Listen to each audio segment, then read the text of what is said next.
बच्चों, आज मैं पाठ 8 तेनालीराम और विद्वान की मातृभाषा का आपको अभ्यास कार्य कराने जा रही हूँ। इसका पहला प्रश्न है, सही विकल्प पर सही का चिन्ह लगाइए।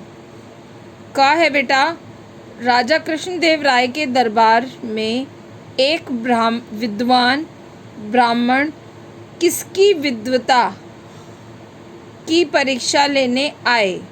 जो विद्वान ब्राह्मण आया था वो राजा के दरबार में किसकी विद्वता की परीक्षा लेने आया था, मतलब किसकी समझदारी की परीक्षा लेने आया था। वो किसकी लेने आया था? राजा की, कृष्णदेव राय की नहीं लेने आया था बेटा, सभी दरबारियों की। ठीक है। ख इसका, ब्राह्मण पहले किस भाषा में बोला। ब्राह्मण पहले तमिल में नहीं, हिंदी में भी नहीं बेटा, तेलुगु में बोला। ग है, जब कोई व्यक्ति संकट में होता है तो वह अपनी मातृभाषा में किसे याद करता है।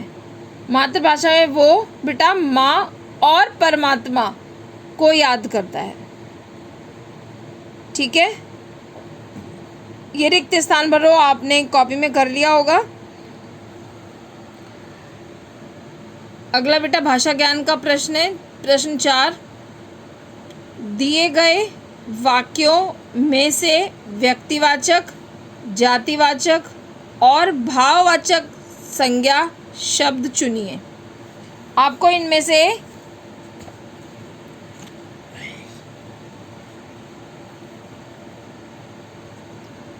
व्यक्तिवाचक, जातिवाचक और भाववाचक संज्ञा के शब्द चुनने हैं इन वाक्यों में से। पहला वाक्य है, राजा कृष्णदेव राय के दरबार में अनेक विद्वान थे। ये तो बेटा नाम हो गया राजा का, तो ये आपका व्यक्तिवाचक में आएगा। कृष्णदेव राय ये नाम है राजा का, तो ये व्यक्तिवाचक में हो गया। विद्वान, विद्वान बेटा जाति का सूचक है, मतलब विद्वान तो कोई भी हो सकता है, तो विद्वान आपका जातिवाचक संज्ञा है। तेनालीराम अपनी चतुराई के लिए प्रसिद्ध थे, तो तेनालीराम तो व्यक्तिवाचक हो गया और चतुराई आपका भाववाचक हो गया। ठीक है। अगला है, ब्राह्मण ने तेलुगु में बोलना आरंभ किया। ब्राह्मण आपका बेटा जातिवाचक हो गया, क्योंकि ब्राह्मण तो कोई भी हो सकता है, बहुत सारे हैं ब्राह्मण। तो तेलुगु एक भाषा का नाम है, तो ये बेटा आपका व्यक्तिवाचक हो गया। और याद रखना, तेलुगु लिखते हैं हम, ला में भी छोटे ऊ की मात्रा आती है। ठीक है। फिर आपका, महाराज ने प्रसन्न होकर तेनालीराम को अपना हार पहना दिया। तो महाराज का नाम नहीं दिया, इसमें महाराज लिखा है, तो महाराज तो बेटा कोई भी हो सकता है, तो महाराज आपका जातिवाचक हो गया और तेनालीराम आपका व्यक्तिवाचक हो गया। ठीक है। अब हिंदी में कुछ ऐसे शब्द हैं जिनके एक से अधिक अर्थ होते हैं। कुछ शब्द ऐसे हैं जिनके एक से ज़्यादा अर्थ होते हैं, जैसे हार। हार मानने बेटा हार जाते हैं हम, कोई गेम खेलते हैं तो उसमें हार, एक जो टीम होती है वो हारती है और एक टीम जीतती है, तो ये वो वाला हार हो गया। और दूसरा, गले में पहनने की माला, गले में पहनने वाली माला को भी बेटा हम हार बोलते हैं, तो ये दो अर्थ हो गए इस हार के। ऐसे उत्तर के भी दो अर्थ हैं। उत्तर एक दिशा होती है, जैसे उत्तर, दक्षिण, पूर्व, पश्चिम होता है, तो ये दिशा है एक उत्तर। और उत्तर मतलब प्रश्न के उत्तर को भी हम उत्तर बोलते हैं। ठीक है। ये आपके अनेकार्थी शब्द हैं। हार आपका एक अनेकार्थी शब्द है, मतलब इसके अनेक अर्थ हैं। एक से अधिक अर्थ देने वाले शब्द को हम अनेकार्थी शब्द बोलते हैं। ठीक है। ऐसे कुछ और आपके अनेकार्थी शब्द हैं। नीचे दिए शब्दों के अलग अलग अर्थ लिखिए। सोना, सोना मतलब एक धातु भी है बेटा, सोना, स्वर्ण, जिससे हमारी हार, अंगूठी, ये सब चीज़ें बनती हैं। एक धातु का नाम भी है जिसे स्वर्ण बोलते हैं। और सोना मतलब आराम करना, नींद। ठीक है। अब फिर आपका मगर। मगर मतलब लेकिन भी होता है, और मगर हम मगरमच्छ को भी बोलते हैं। ठीक है, मगरमच्छ।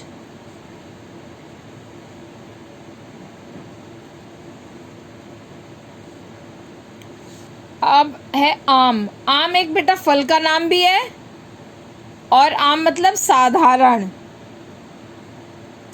आम मतलब साधारण भी होता है।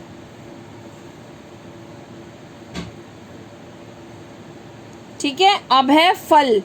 फल मतलब बेटा परिणाम भी होता है, फल मतलब वृक्ष का फल भी होता है।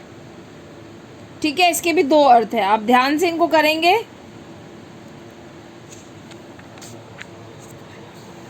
अगला आपका अनेक समान अर्थ वाले। अभी आपने अनेक अर्थ वाले शब्द लिखे हैं, अब इसमें आपको समान अर्थ वाले शब्द लिखने हैं। अतिथि का मतलब समान अर्थ क्या होगा? मेहमान। परमात्मा का समान अर्थ का शब्द क्या होगा? भगवान, ईश्वर। लाज का बेटा समानार्थी शब्द क्या होगा? इज्जत। पांव का बेटा क्या होगा? पैर। माँ का क्या होगा बेटा? माता। ग्रह का क्या होगा? घर।